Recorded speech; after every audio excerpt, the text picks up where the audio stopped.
Thomas and Friends. A Crack in the Track. Based on the Railway series by the Reverend W. Awdry. Illustrated by Tommy Stubbs. Let's begin now. Thomas was a little blue steam engine. He lived on the island of Sodor with many other engines. Sometimes Thomas pulled his coaches, Annie and Clarabelle. "Hurry, hurry," said the coaches.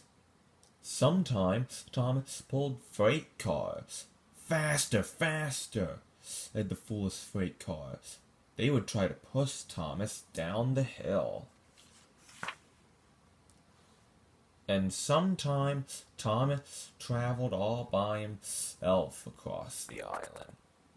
He huffed in the sun, he tugged in the rain, and he puffed in the snow.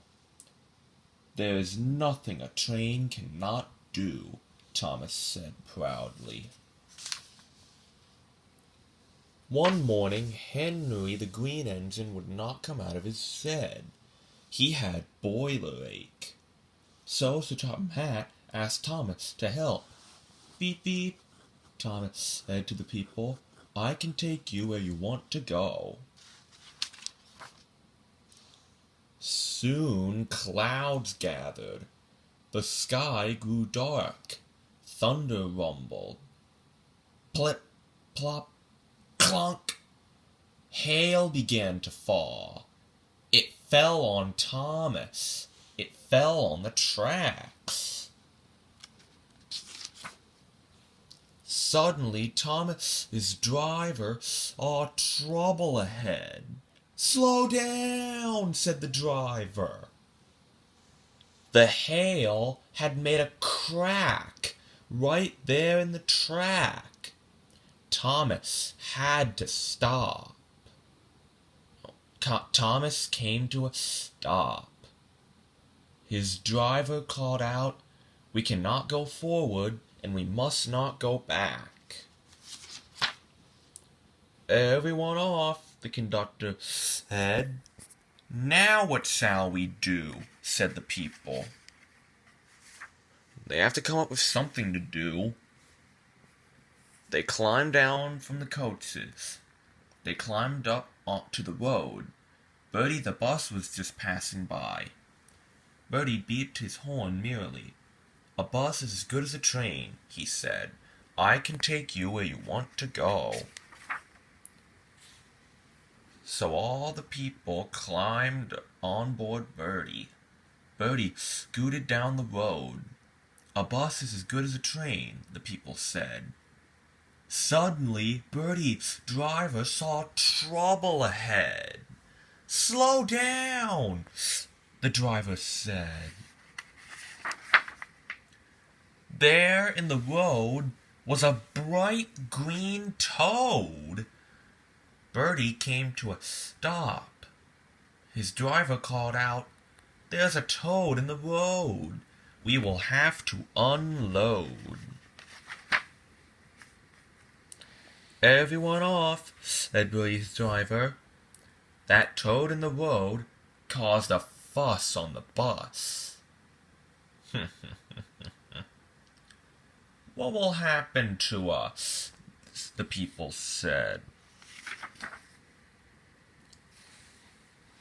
Then they walked down the road to another train station.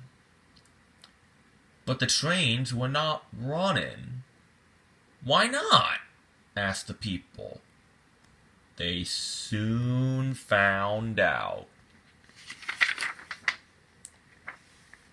Thomas was still stuck at that crack in the track. Percy was stuck there at Thomas's back. Gordon was stuck behind Thomas and Percy. James, with 2 freight cars, was in quite a hurry. The freight cars were needed in the yard, but James could not get past Gordon and Percy and Thomas. The foolish freight car refused to back up. No, no, no, they said. We will not go, they said. So no trains could move up, and no trains could move back.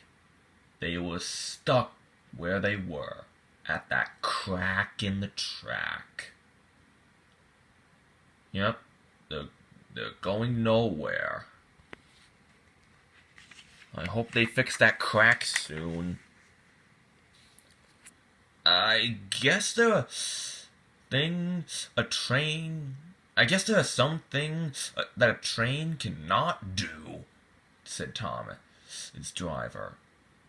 We need help, said Thomas, and I know just who to call. Thomas's driver called Sir Topham Hatt and told him Thomas's plan. An excellent plan, Sir Topham Hatt said. Please thank Thomas, he added. In no time at all, Harold the helicopter zoomed across the sky. He landed near the people. They all climbed aboard. A helicopter is as good as a train, said Harold. I can take you where you want to go. The breakdown crew came to replace the broken track. By the time they arrived, rain was falling hard. The crew came with cranes. They sang while they worked. A crane is as good as a bus or a train. We'll fix up your track and we don't mind the rain. Finally, Thomas could move. So could Percy and Gordon. James, with his freight car, was close behind. They turned on the turntable and went back to work. The people saw Thomas waiting to take them home. Are you sure you can take us where we want to go? They asked. I thought there was nothing a train could not do, said Thomas. But now I know that just isn't true. I learned a big lesson from one little crack. A train is only as good as its track.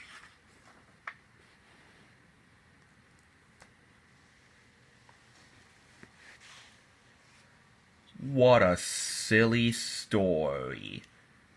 I'm glad Thomas got out of his mess. You know, I had a lot of fun reading with you today. See you soon.